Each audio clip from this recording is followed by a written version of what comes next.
Naalala niyo po ba ulit si Kuya Bogart? Yung na-encounter ko po sa daan habang ako ay nagtitinda at sinabing i-vlog ko daw siya. Sorry po, hindi ko po maintindihan.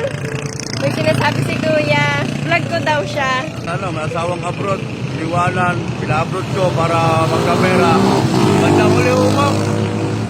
Yung asawa ko, sumano sa bahay na umuwi, iniwan na kami mag-aama. Nag-aagilap na ako para may pang-uniform, wala ako. Pero, Pantalon na lang po ang kailangan. bumili na ako ng talon ng polo. Ang pantalon po, magkano po yun? 80 isa.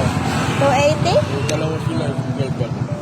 At yung video po na yan ay in-upload ko at nag-viral po ito. Nakarating sa mga taong handang tumulong at dahil doon ay hindi naging mabigat kay Kuya Bogart ang mga gamit sa school ng bata at naimbitahan pa si Kuya Bogart sa isang charity at nagkaroon siya ng konting pangpuhunan. At ngayon nga ay papunta tayo kay Kuya Bogart upang magdala ng munting handa dahil ngayong araw ay graduation ng kanyang dalawang anak. Nagpaluto nga lang kami ni Papa kay Mama ng 2 kilong pansit, tapos bumili kami ng tasty bread, tapos soft drink. Tapos ayun, nabigyan pa natin yung mga kalaro ng mga bata. Isa sa dahilan kung bakit ko po binidyo ang mga pangyayaring ito upang ipakita sa mga taong tumulong sa kanila ng walang halong alinlangan ay hindi sayang yung kanilang tulong. Na yung simpleng bagay para sa atin ay malaking bagay para sa kanila. Ngayon ay high school naman ang tatahakin ng mga bata. Hanggang ngayon patuloy na dumidiskarte si Kuya Bogart upang maitaguyod ang kanyang 2 anak. At nakakatuwa nga minsan sa aking pagtitinda ay nakikita ko yung 2 bata na nangangalakal. Dumidiskarte rin siguro kung baon-baon nila. Sa Carlos Botong Francisco nga sila mag-high school at baka may mga follower ako na taga dito na may mga pinaglumaang uniforme nang sa gayon ay hindi na sila bibili. Ayun lang, sa may mga gusto pong tumulong, kontakin nyo lang po ang aking page.